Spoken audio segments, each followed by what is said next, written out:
Thanks, ladies and gentlemen, for joining us on this edition of the Primetime Newscast on Equinox Television, live from our headquarters in Cameroon's economic capital, Douala. I am Babylon Jonathan.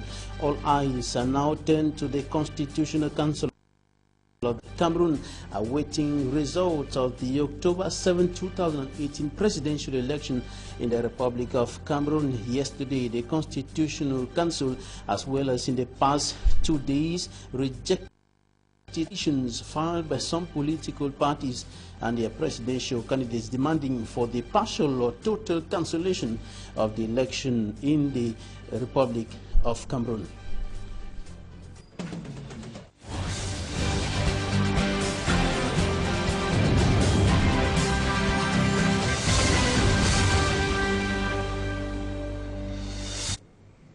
The Constitutional Council of the Republic of Cameroon now have about 72 hours to proclaim a result of the October 7, 2018 election in the Republic of Cameroon within the deadline of 15 days from the closure of polling stations. That was at 6 p.m.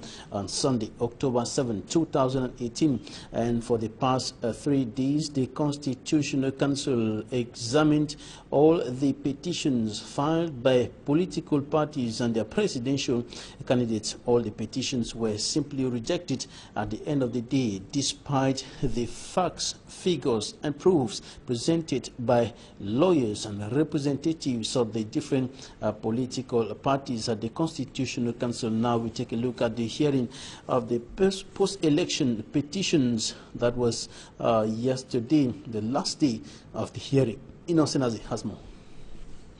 The Constitutional Council of the Republic of Cameroon is now expected to deliver results of the October 7, 2018 presidential election latest Monday, after rejecting all 18 petitions tabled before it for partial and total cancellation of the election. The 3 days post-electoral petitions hearing, which third phase began Thursday at 10 a.m. and ended at 2:30 a.m. Friday, witnessed the rejection of Joshua Ossie's petition for total cancellation of the October 7 election based on Anglophone Cameroon did not participate freely.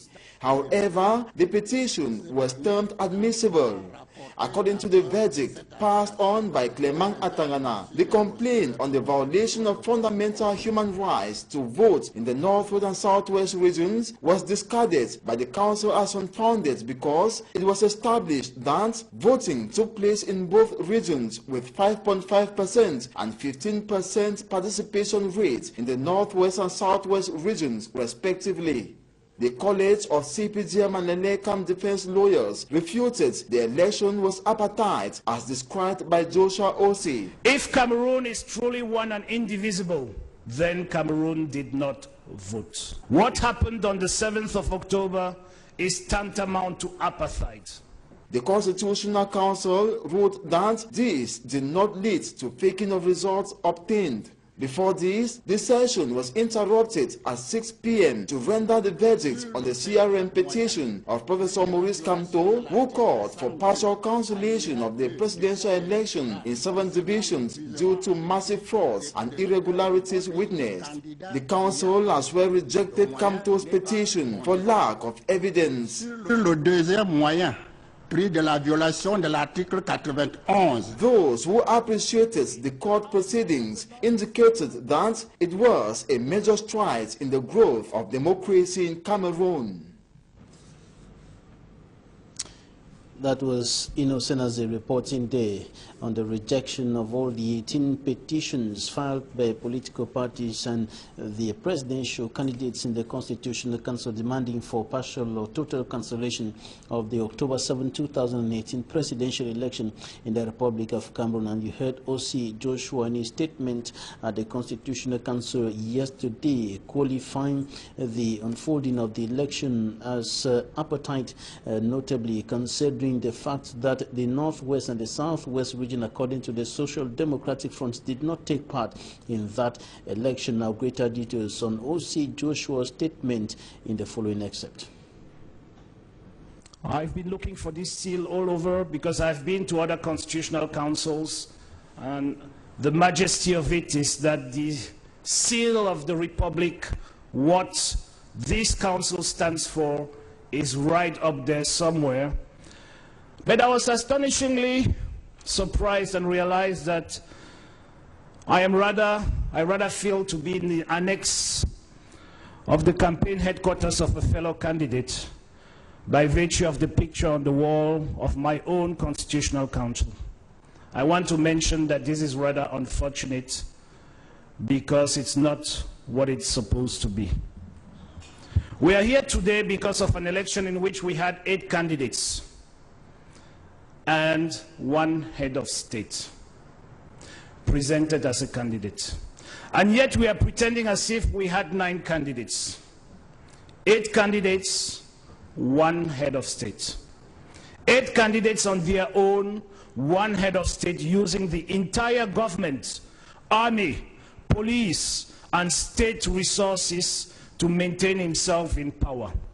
Just by virtue of the conduct of this election, taking cognizance of the statements put in place to maintain the incumbent in power, Your Highness, Mr. President, could have saved us all of this time we're spending here. Honorable O.C. Joshua, first Vice President of the Social Democratic Front SDF political party and presidential candidate of that party, speaking there at the Constitutional Council. One of his lawyers, the lead counsel of O.C. Joshua, Barrister Sama, equally decried the situation in the northwest and southwest regions of the country and called on all, especially government officials, to stop deceiving the head of state, but to tell him the truth, that if he makes an outing, it could make a considerable impact on the way out of the current socio-political impasse. He was responding to a question from the President of the Constitutional Council, Clement Atangana. Take a listen to Barrister Sama.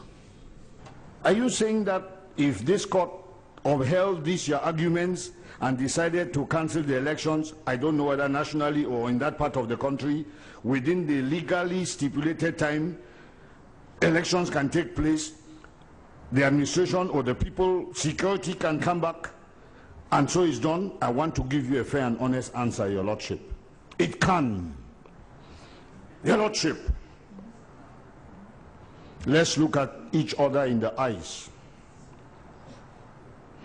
Let's tell the President of the Republic that he is the father of this nation.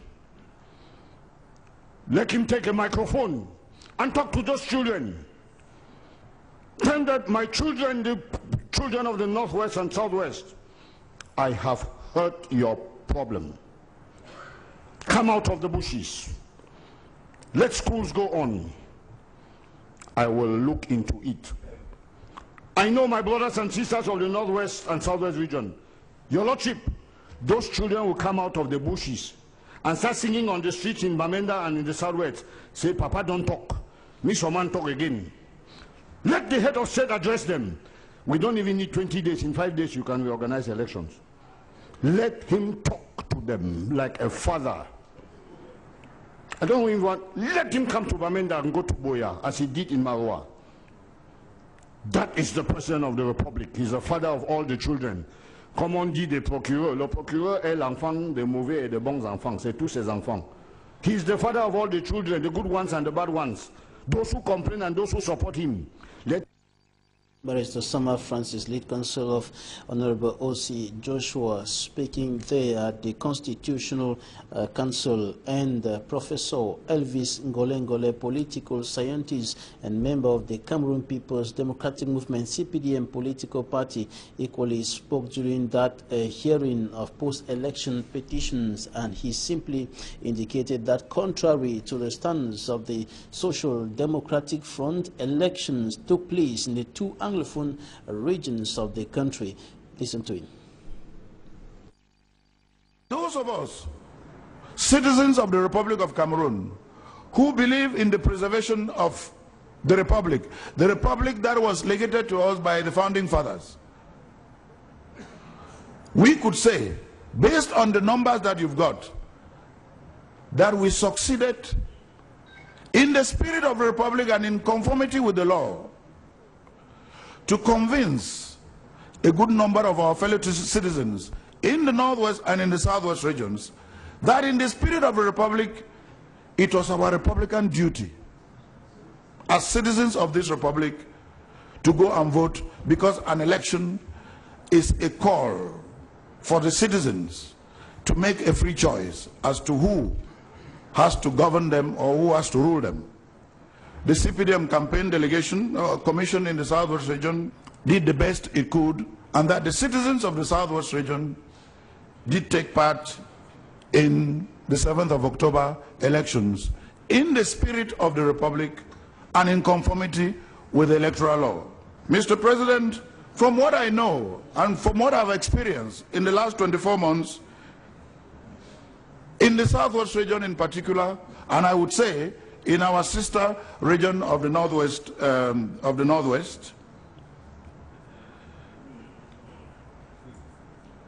we have two forces at play. One force, which is a force that believes in preserving the Republic, and preserving the Republic in unity, in peace, and in justice.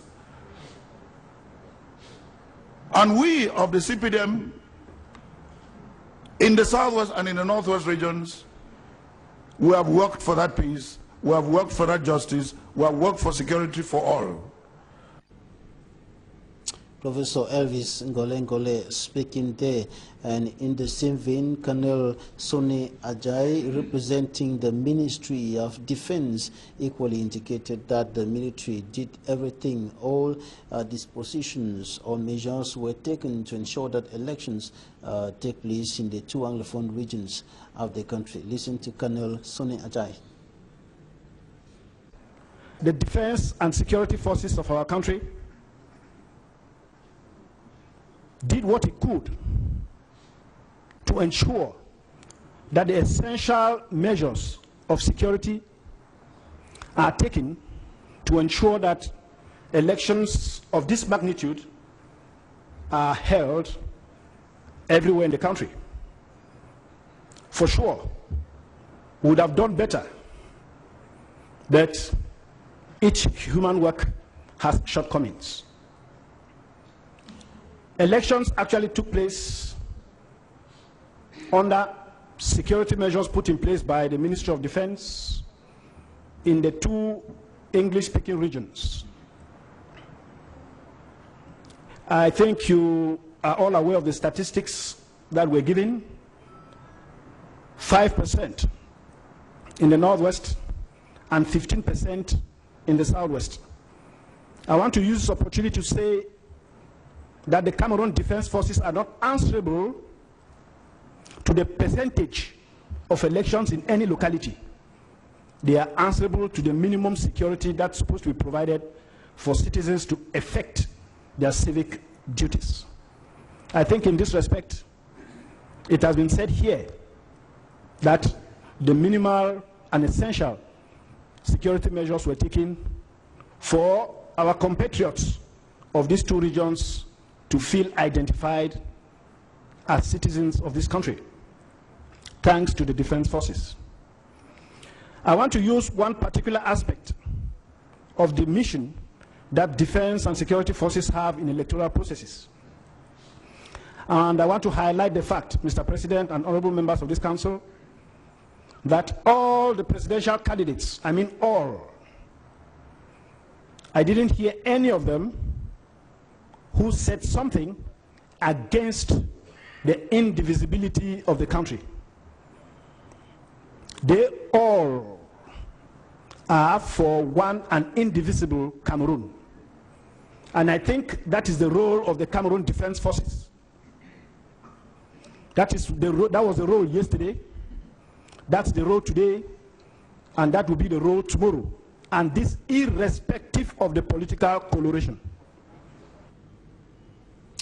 Meantime, the opposition political parties, notably the Cameroon Renaissance Movement, CRM political party, decried the point that they requested for security or protection from the military to carry on with campaigns and, of course, to send the representatives to the northwest and southwest regions of the country to no avail. But Colonel Ajayi spoke and indicated that in the case of the CRM in particular, they wrote a letter to the Minister of Defense requesting for military protection in violation of the law in place. They were supposed to write to the administration that will instruct the military to take the necessary dispositions for them to be able to get to the northwest and the southwest regions of the country. And news just streaming in from the nation's political capital, Yaoundé, indicates that the President of the Constitutional Council of the Republic of Cameroon, Justice Clement Atangana, said that the results of the October 7, 2018 presidential election in Cameroon will be made public on Monday. Now we talk about the deepening Anglophone crisis with killings, torture, and of course destruction of properties continuing in the two Anglophone regions of the country. This time around, the residents of the national chairman of the Social Democratic Front SDF political party, John Frundi,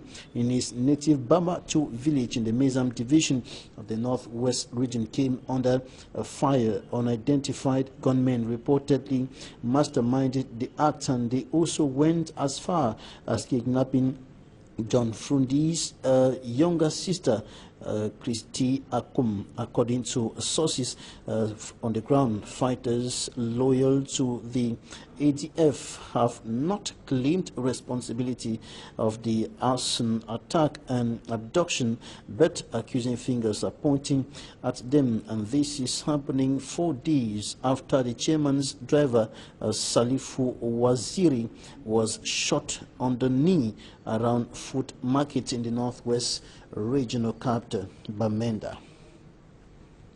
The inhabitants of Bakokoya Baki of the Dibombari subdivision in the Mongo division of the littoral region of the Republic of Cameroon are sending a distress call to the government to provide them with the necessary amenities to ease their living conditions, and the population are in lack of potable water and other social amenities, as Manjikan Gebre reports. Push forward by Spain during the Spanish presidency of the European Union in 2010 in order to fight against piracy in the Gulf of Guinea. So we started with the creation of an action plan to fight piracy in the Gulf of Guinea, and after that it has been very normal, at least the arrival to the port of Douala of 1 or 2 vessels every year. So this is in the framework of this plan of action for fighting against piracy, and normally we have the presence of 1 Spanish vessel in the first half of the year and another in the second half of the year. So this is the second vessel that has visited Douala in 2018. Well, in the field of the navies, the cooperation is quite good, and with the armed forces as well, especially thanks to this action plan. And in fact, after the start, well, we have just to congratulate us for the disparition of piracy in the Gulf of Guinea after the put in practice of this action plan. So it's an area that for us is very important because Spain has interest in the field of fishing, and as well as far as petrol and gas, because for us it's important as well to reinforce and to increase the number of ties between Spain and the number of links between the Spanish and Cameroonian army, and especially is quite good in the field of the navy. That was rather the Spanish ambassador to Cameroon speaking there on the cooperation ties between Spain and Cameroon, notably in the area of the military, and he was speaking after a Spanish Navy vessel docked at the Douala seaport within the context of strengthening military ties between Cameroon and Spain, notably to enhance the fight against maritime piracy in the Gulf of Guinea. Now we come back to Smart Njekan Gabriel with the report on the living conditions of inhabitants of the Bakoko Yabaki neighborhood in the Bombari subdivision, Mongo division of the littoral region of Cameroon. We are at the gateway into the littoral region from the southwest region of Cameroon. Life seems to be going on normally at the small locality known as Bakoko Yapaki under the Bombari subdivision from the looks of things, with off licenses and other business places booming. The commercial motorcycle riders ready to transport persons into the quarters. Unfortunately, Bakoko Yapaki, found under the Mongo division, is in need of potable drinking water, with all taps dry.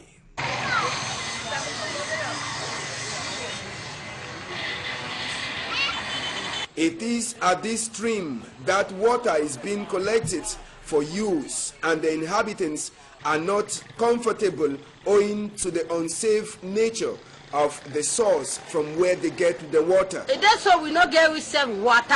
We not get nothing like water for here. Apart from the problem of water, Bakoko Yapaki lacks schools and hospitals. We get so many troubles the way they worry for here. School no day with the suffer and suffer. Because they may begin to go on a far distance. But mommy them said they want sick. We want them mommy want to go reach for hospital. Sometimes mommy don't die.